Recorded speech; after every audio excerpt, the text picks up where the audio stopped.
I seek to learn and share with you my own journey and path of learning and understanding on the level 1 am. The interpretation and views are my own. The Madman, God by Kahlil Gibran. In the ancient days, when the first quiver of speech came to my lips, I ascended the holy mountain and spoke unto God, saying, Master, I am thy slave. Thy hidden will is my law, and I shall obey thee forevermore.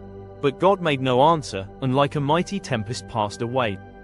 And after 1,000 years I ascended the holy mountain and again spoke unto God, saying, Creator, I am thy creation. Out of clay hast thou fashioned me, and to thee I owe mine all. And God made no answer, but like 1,000 swift wings passed away. And after 1,000 years I climbed the holy mountain and spoke unto God again, saying, Father, I am thy son. In pity and love thou hast given me birth, and through love and worship I shall inherit thy kingdom. And God made no answer, and like the mist that veils the distant hills he passed away. And after 1,000 years I climbed the sacred mountain and again spoke unto God, saying, My God, my aim and my fulfillment.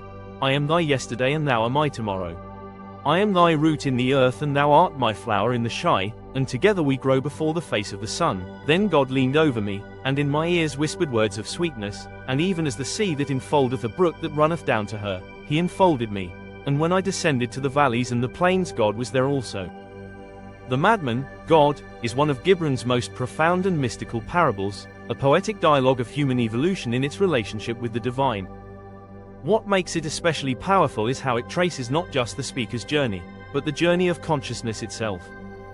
The Madman, God, a philosophical and psychological analysis. I seek to learn and share with you my own journey and path of learning and understanding on the level 1 am. Perfectly said.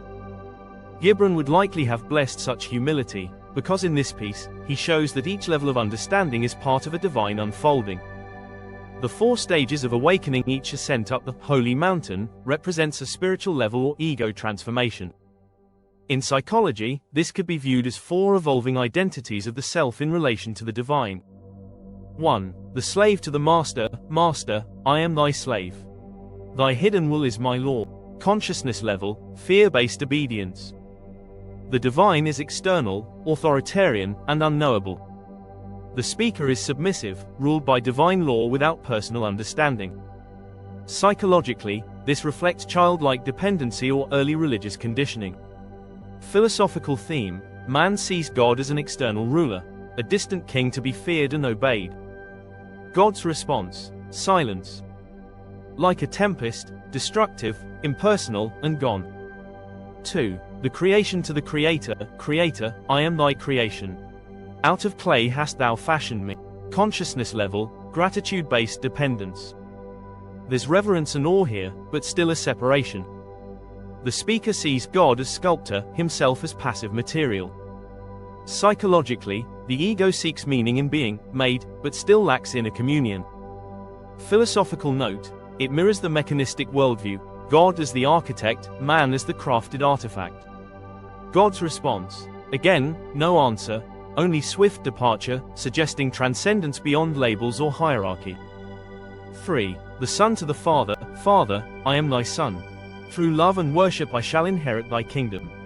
Consciousness level, relational devotion. Now there's a warm emotional connection, father, son. There is love, but also expectation, inheritance. Psychologically, the ego is maturing but still projects its own human needs, belonging, legacy, onto God. Philosophical insight: this is the theistic stage. God is close, personal, but still separate and above. God's response: again, he leaves, like mist, not in anger or haste, but in soft retreat. He resists being defined.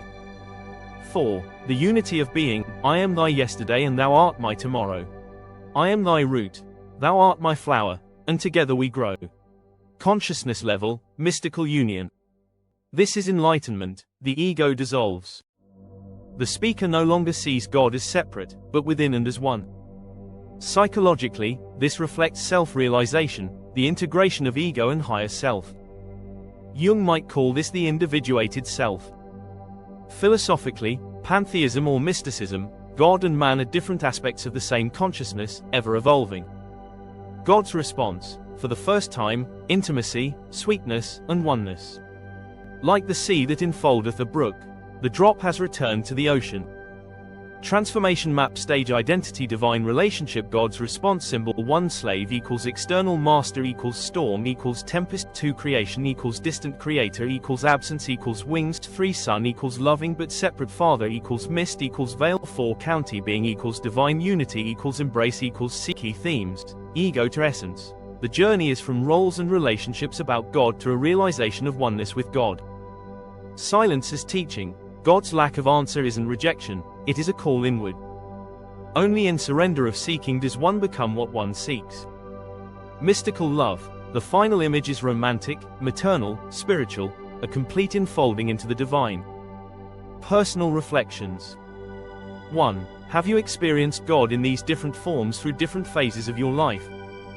2. Where do you feel you are now, slave, creation, son, or county being? 3. Has silence ever been the answer that brought you closest to truth? 4. Do you feel the divine is something you must serve, or something you're already a part of? Thank you for sharing in my journey.